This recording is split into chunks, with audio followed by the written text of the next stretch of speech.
I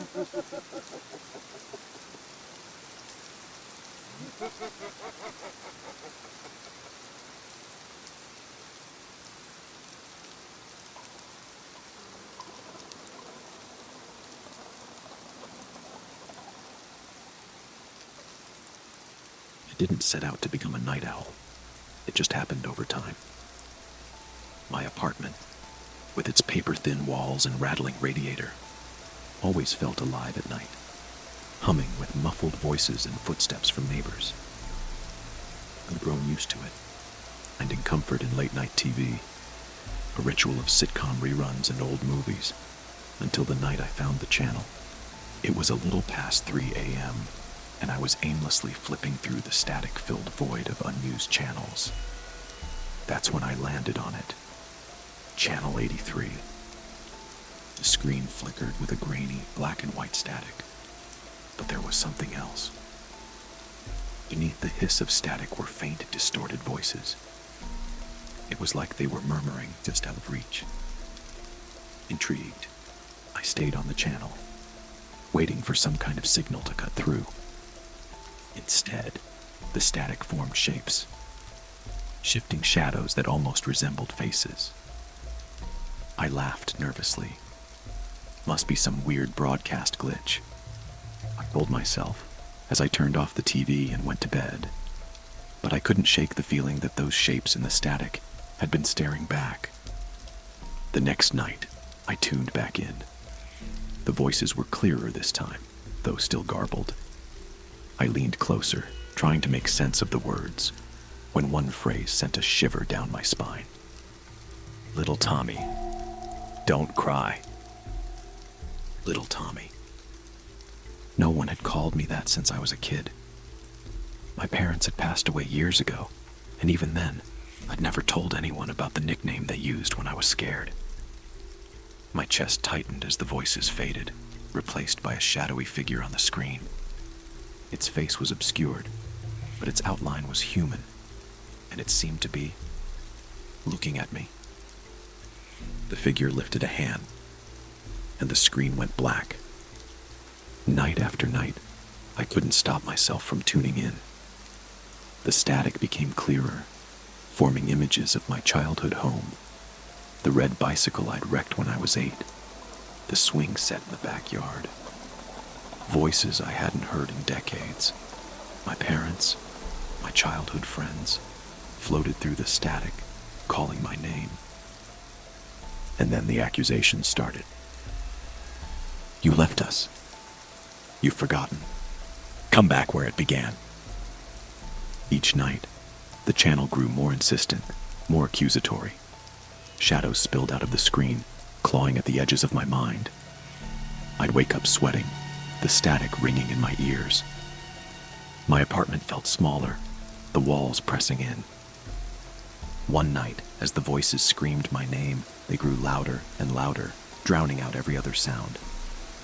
I felt my chest tighten, panic consuming me. Without thinking, I grabbed the nearest object, a heavy book, and hurled it at the TV. The screen shattered, and the static went silent. For the first time in weeks, the apartment was quiet. Now, I only read books before bed.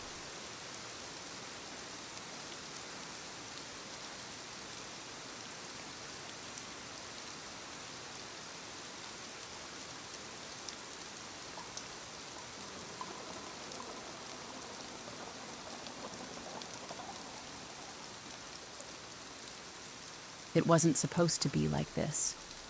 We'd planned every detail of the move, the packed lunches, the playlists, even the route.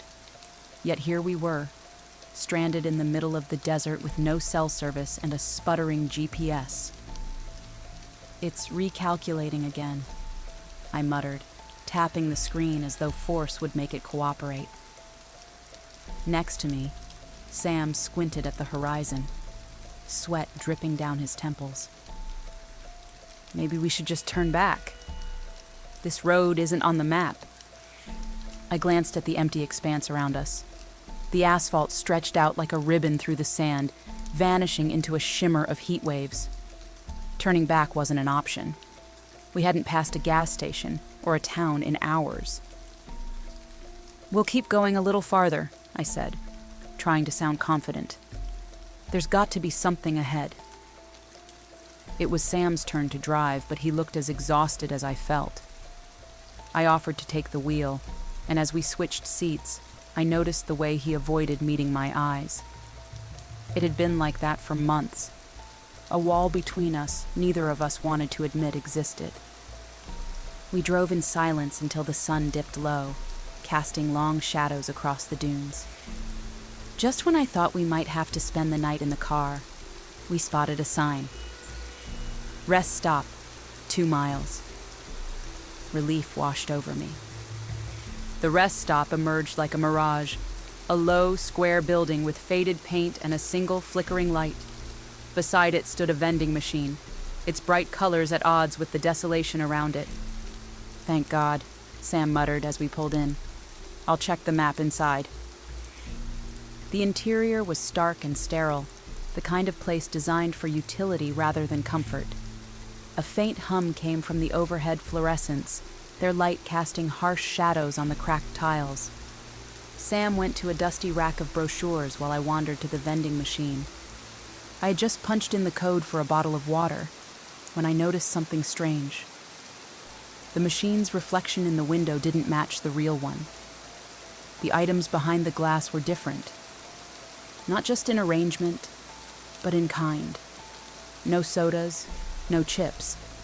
Just a row of unmarked bottles and something that looked like photographs. "Sam!" I called. But when I turned, he was gone. I searched the rest stop, panic rising with every empty corner. The bathroom stalls were vacant, storage closets locked. The only sound was the relentless hum of the lights. "Sam?" I called again, my voice cracking. The air felt heavier, thicker. My footsteps echoed oddly, as though the space was larger than it appeared. Back at the vending machine, I leaned against the glass, trying to steady my breathing. That's when I noticed something outside. In the fading light, I could just make out a figure standing on the edge of the parking lot, facing away from me. "Sam?" I stepped outside, gravel crunching under my shoes. The figure didn't move. As I got closer, I realized it wasn't Sam at all. It was me. The doppelganger stood rigid, its features eerily precise. Even its clothes matched mine. When I moved, it moved, like a grotesque mirror. I stumbled back, heart pounding, and when I looked again, it was gone. The sun dipped below the horizon, plunging the desert into an oppressive darkness. I scrambled back into the rest stop, locking the door behind me. My hands shook as I gripped my phone, useless without a signal. Then I heard it, a faint whisper, like wind through a crack in the wall. It grew louder, forming words I couldn't quite understand. The vending machine's reflection flickered, and for a moment, I saw Sam's face staring back at me from behind the glass. His mouth moved, forming a single word: "Leave." I didn't hesitate. Sprinting to the car, I found Sam already there, his face pale and drenched with sweat. "What the hell happened in there?" he demanded. "Just drive," I yelled, slamming the door shut. The engine roared to life, and we sped out of the parking lot, gravel spraying in our wake. The road ahead seemed endless, the headlights illuminating nothing but sand and shadow. We didn't stop until dawn, when the highway reappeared like a lifeline. Neither of us spoke about the rest stop, the doppelganger, or the whispers. But as we passed an empty stretch of desert, Sam pointed to a flickering light in the distance. "Let's never take another shortcut," he said, and I couldn't agree more.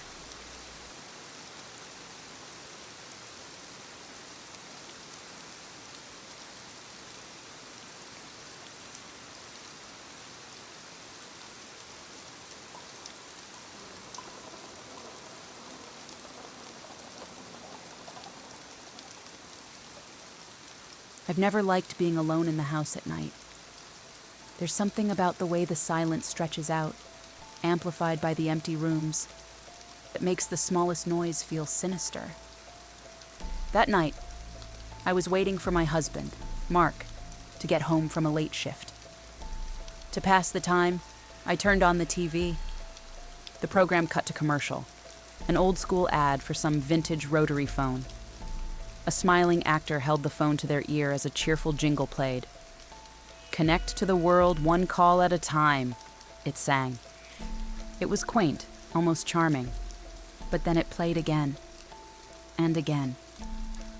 By the fourth repetition, I started to feel uneasy. Each time, the jingle seemed slightly off. The actor's smile was too wide, their eyes too still. The background began to distort, with shadows creeping into the corners of the screen. Then the commercial changed. "Maggie," the actor said, staring directly at the camera. My stomach dropped. My name wasn't common enough to dismiss as coincidence. "Don't you want to connect?" the actor continued. "He's waiting." I turned off the TV and stood there in the darkened living room, heart pounding. Mark had to be on his way home by now. I checked my phone, no texts. When I turned the TV back on, the commercial was already playing, mid-sentence. The actor's gaze was unwavering, their voice monotone. "It's time, Maggie." The screen went black, reflecting my own terrified face. But in the reflection, I saw movement, a shape standing behind me. I spun around, clutching my phone like a weapon, but the room was empty. The commercial began playing again, this time on every channel. The actor's voice was distorted, garbled, repeating my name over and over. I unplugged the TV, but it didn't turn off. Instead, the screen flickered, showing a live feed of my living room. There in the reflection was the front door. Someone was standing outside, silhouetted against the porch light. The TV buzzed as the jingle distorted into a low, guttural growl. The knocking began. Slow, deliberate. Just as I braced myself to check the door, Mark's car pulled into the driveway. I felt a wave of relief. He walked in moments later, confused by my panic. I tried to show him the commercial, but no matter how many times I flipped through the channels, it was nowhere to be found.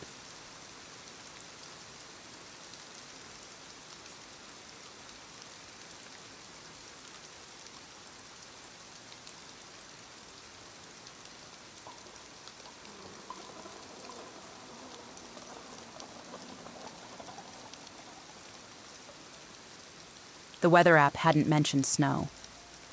When I planned the detour through the mountain pass, I'd been picturing scenic overlooks and winding roads bathed in crisp autumn sunlight.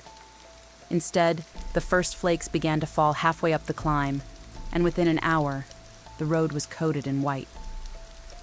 "Mom, are you sure this is the right way?"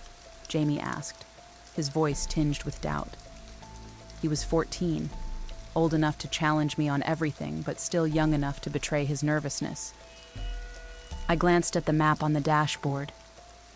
The GPS had lost signal 20 minutes ago, leaving us with a paper map that looked more like an ancient artifact than a reliable tool. "It's a shortcut," I said, trying to sound more confident than I felt. "We'll save at least an hour."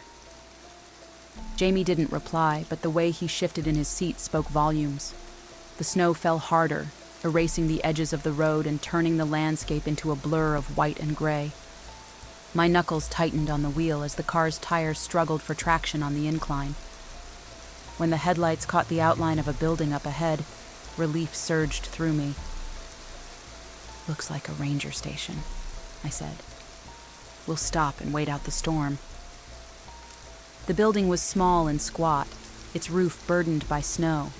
Inside it was cold but dry, with wooden benches and a counter cluttered with maps and brochures. A small wood stove sat in the corner, its metal surface streaked with rust. Jamie found a stack of firewood and set to work, the act of building a fire giving him something to focus on. I explored the back room, finding little more than an old cot and a filing cabinet. As I rifled through its contents, a folded note slipped out. It was yellowed with age, the handwriting faded but legible. Do not stay past nightfall. I placed the note back into the file cabinet and closed it, my heart thudding at the meaning. Back in the main room, the fire crackled weakly, the flames casting long shadows on the walls. Jamie sat cross-legged on a bench, scrolling through his phone despite the lack of service.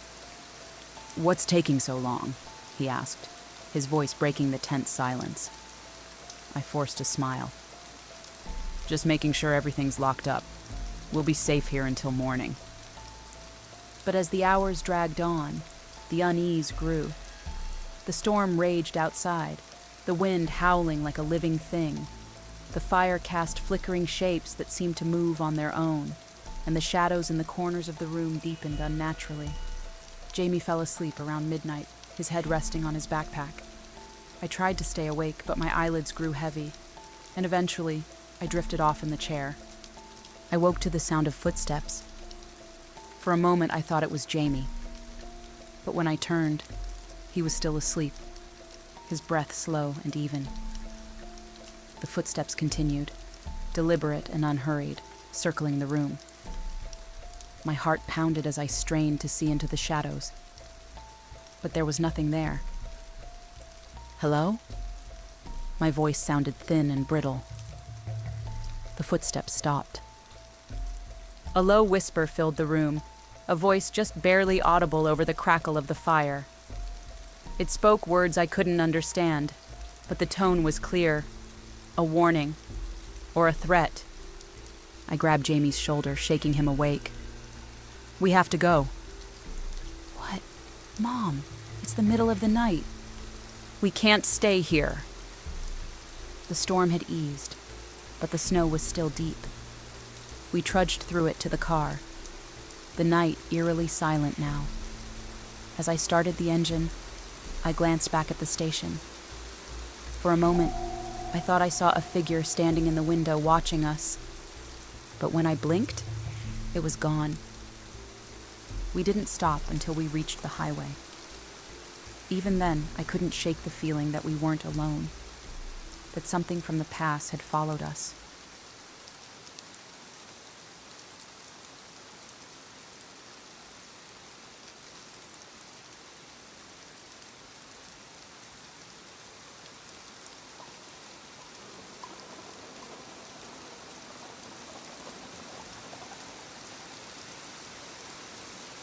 The plan had seemed simple enough. Take the back roads to shave an hour off our trip to the campsite. Kyle insisted he knew the way, though he hadn't driven this route in years. "It'll be faster, I promise," he said, flashing one of his overconfident grins. The rest of us, Jenna, Mark, and me, weren't so sure, but we didn't argue. It was late afternoon, and the thought of setting up camp before dark was tempting. The road started as a gravel path winding through the forest, sunlight streaming through the trees in golden shafts. It felt peaceful at first. Jenna even rolled down her window to let the fresh air in. "This isn't so bad," she said, leaning her head against the window frame. "Maybe Kyle actually got it right for once." Mark laughed from the back seat, but I stayed quiet. Something about the road unsettled me.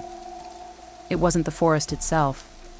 I loved being outdoors, but the silence felt heavy. There were no birds, no rustling leaves, just the crunch of gravel under the tires. The deeper we went, the darker it got. The trees grew closer together, their branches knitting into a canopy that blocked out the sun. Jenna rolled her window up. "How much farther?" I asked, trying to keep the edge out of my voice. Kyle didn't answer right away. He was squinting at the road ahead, his grin replaced by a furrowed brow. "It should be close," he said finally. "Just a little farther." But the road only got narrower, the gravel giving way to dirt.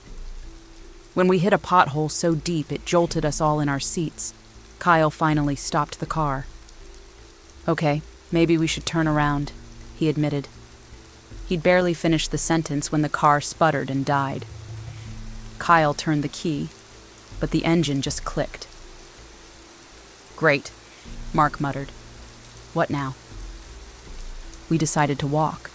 The map on Kyle's phone showed a main road about 2 miles ahead, and we figured we could flag someone down for help. Leaving the car felt wrong, but staying put seemed worse. The forest seemed to close in around us as we walked. The dirt path was uneven, roots snaking across it like traps waiting to trip us. Jenna stumbled once, catching herself on my arm. She laughed it off, but her grip lingered longer than necessary. "Do you hear that?" Mark asked after a while. We stopped, listening. At first, I heard nothing. Then it came, a faint rustling, like someone moving through the underbrush.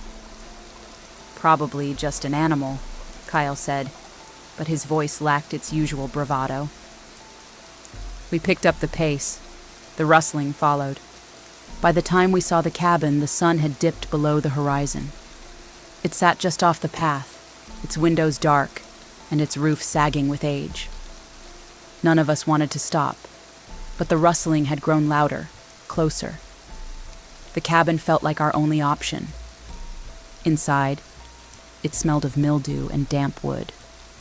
The floor creaked under our weight, and the air was stale, but it was better than being out there. "We'll stay here until morning," Kyle said, though his hands were shaking. We huddled together listening to the night. The rustling had stopped, but the silence was worse. It felt like the forest was holding its breath. Then came the knocking. Soft at first, then louder. It wasn't on the door, but the walls, as if whatever was outside was circling the cabin. Jenna clutched my arm, her nails digging into my skin.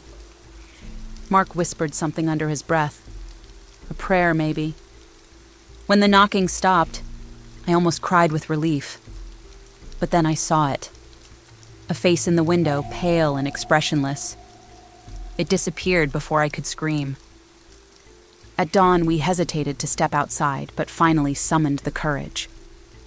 To our disbelief, the car was right where we left it. The forest was quiet, as if nothing had happened. "Try it," Jenna urged Kyle. The engine roared to life on the first turn of the key. Without a word, we piled in and sped down the path, not daring to look back. None of us spoke on the way home, but I knew we were all thinking the same thing. Whatever the forest had shown us, it had let us go, this time.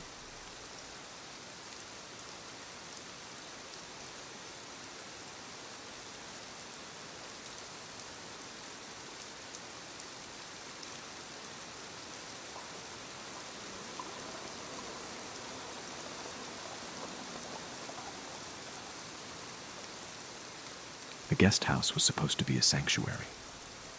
A quiet weekend away from the city. A favor to my childhood friend Kate and her husband. They'd offered it to me when I needed a break, and I jumped at the chance. It was charming. A modern TV, plush couch, shelves lined with books and DVDs. I spent the first night unwinding, flipping through the collection. Among the DVDs were several unmarked discs. Curious, I popped one in. The footage began innocuously, showing Kate's family laughing at a barbecue. But it cut abruptly to something else. In a darkened room lit by candles, her family stood in a circle, dressed in black robes. They were chanting, their faces solemn. At first, I thought it was some sort of elaborate prank or performance. Then Kate glanced at the camera. Her gaze held for a moment too long, and it chilled me to my core. It was as though she could see me, even through the screen. The second DVD was worse. The rituals grew darker, involving strange symbols drawn on the floor, and what looked like animal sacrifices. My stomach churned as I fast-forwarded through the scenes. I couldn't stop watching. Every so often, one of them would glance at the camera. It wasn't just Kate anymore. Her husband, her teenage son, Each stare felt deliberate. A knock at the door startled me, and I quickly ejected the disc. Kate stood outside, holding a tray of cookies. Her smile was warm, but unnervingly perfect. "Just checking in," she said, her voice a little too bright. That night I heard faint chanting outside. I didn't look. The final straw came the next morning. Another unmarked DVD had appeared on the shelf, one I hadn't noticed before. Against my better judgment, I played it. The footage showed the guest house, this very room. The camera was pointed at the couch where I'd been sleeping, capturing me tossing and turning through the night. My breath hitched. Someone had been in here, recording me.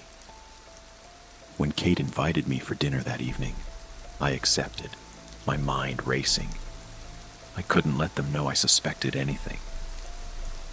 While they were distracted by a neighbor's unexpected visit, I slipped out without grabbing my bag, leaving everything behind. For weeks afterward, Kate called and texted, asking when I'd come back for my things. I never responded.